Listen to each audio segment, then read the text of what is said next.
Hey guys, welcome to the Matt Balla Show. We're going to get right into it tonight. Donald Trump's approval ratings are at record lows for his second term at 38%. The White House is a dumpster fire, and the swamp he's promised to drain has become a sewer.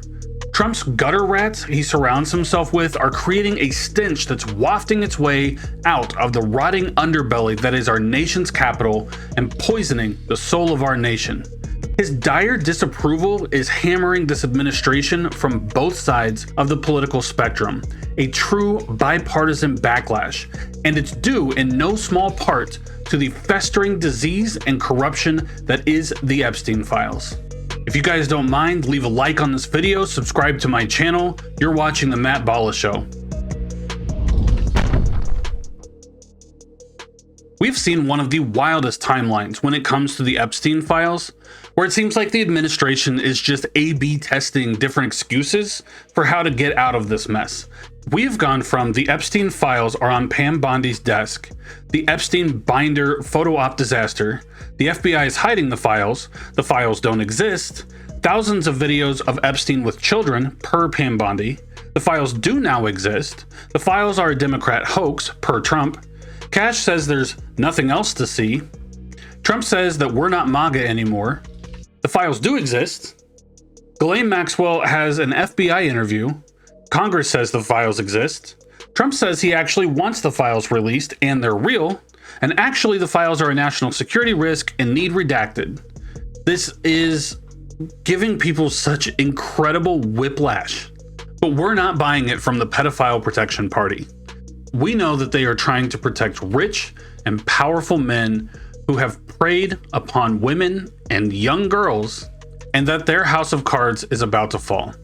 Take a look here at Tucker Carlson hitting the nail on the head at the incredulousness of what we are currently experiencing in corruption in our nation. But how can you say that thousands of children were raped, but I'm not going to find out who raped them? Yeah. How can you say that? I agree completely. They said that. By the way, when Pam Bondi went on television and said, I have a videotape of kids getting abused, I followed this case closely, and I know a lot of the people involved, as I've told you. Mm-hmm. I had no idea. I didn't know that. Really? Thousands of children got raped? Yeah. Who raped them? Where are the rapists? Like, why aren't they in jail? This is the Department of Justice. Yes. That is so crazy. This is honestly one of the craziest things I've ever seen in my entire life. And I just think it's very dangerous to play around with this stuff. Like, very dangerous. Well, I don't want a revolution, but if you wanted a revolution, this is how you would act. Yes, yeah. Yeah, so obviously you know by now that the bill has passed the House and the Senate 427-1 in the House and unanimously in the Senate. It has reached Donald Trump's desk and he's signed for the release. We're going to look at Pam Bondi and her press conference. And I want you to look at how much she stumbles over her explanation and her inability to just speak to the press and to put together a coherent sentence. Pay attention to how many times that she says that we will follow the law and that we will be transparent. And then Attorney General, do you mean that you will provide all the files by 30 days? We will follow the law. The law passed both chambers last evening. It has not yet been signed, but we will continue to follow the law, again, while protecting victims, but also providing maximum transparency. Madam Attorney General, the DOJ statement earlier this year saying that the files would not release mentioned the fact that the review of the documents and the evidence did not suggest that any additional investigation of third parties was warranted. What changed since then that you launched this investigation? Information that has come for information. There's information new information, additional information, and again, we will continue to follow the law, to investigate any leads. If there are any victims, we encourage all victims to come forward, and we will continue to provide maximum transparency under the law. Bro, they look like they are in a hostage video. And we know that they've already told us the investigation is closed. And now all of a sudden that they want to reopen the investigation in order to investigate Democrats.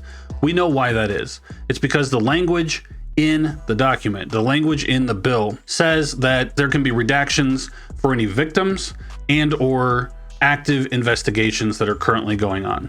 And that's what they're going to use to hide behind, to not release the files, not release them to the public. Now, if they go that route, to not release the files, to delay releasing the files, to redact the released files to the public, Congressman Robert Garcia in the Oversight Committee, they have passed a bill demanding the full release to them, unredacted.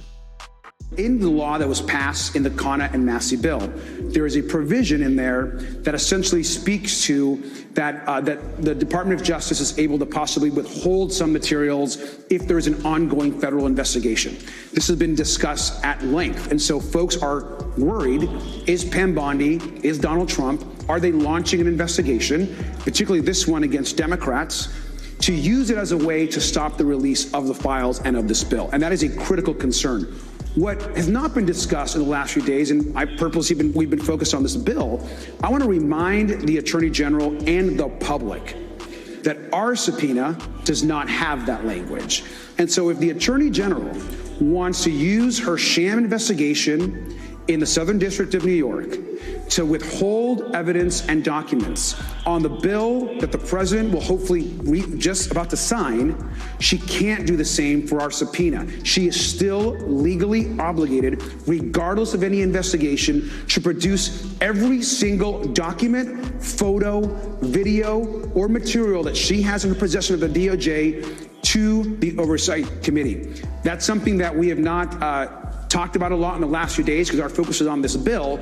But you can believe that in the next few days and weeks ahead, we're going to remind the DOJ that her investigation she might try to use to stop the effort in the full House, she can't use that to stop the effort we have in the Oversight Committee. I got quite a bit of entertainment from this meme saying the Epstein list needs to be released. But Peter, it would literally destabilize the world.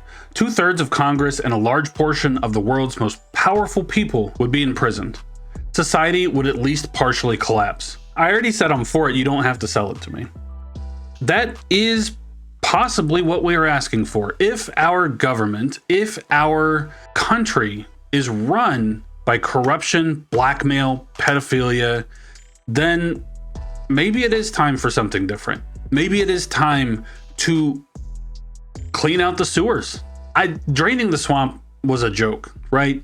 Trump is the swamp, but it's not a swamp. It's sewers. It is a disgusting, rat-infested sewers.